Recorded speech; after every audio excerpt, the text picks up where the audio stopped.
5 signs that you may be losing your hair if you're a man. Well, the first sign is if you start to develop that temporal and frontal recession.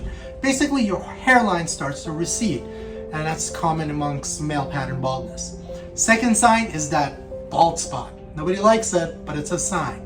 Third sign is if your hair is just not as voluminous and as full as it used to be, especially on top, but not as much in the back or around the sides.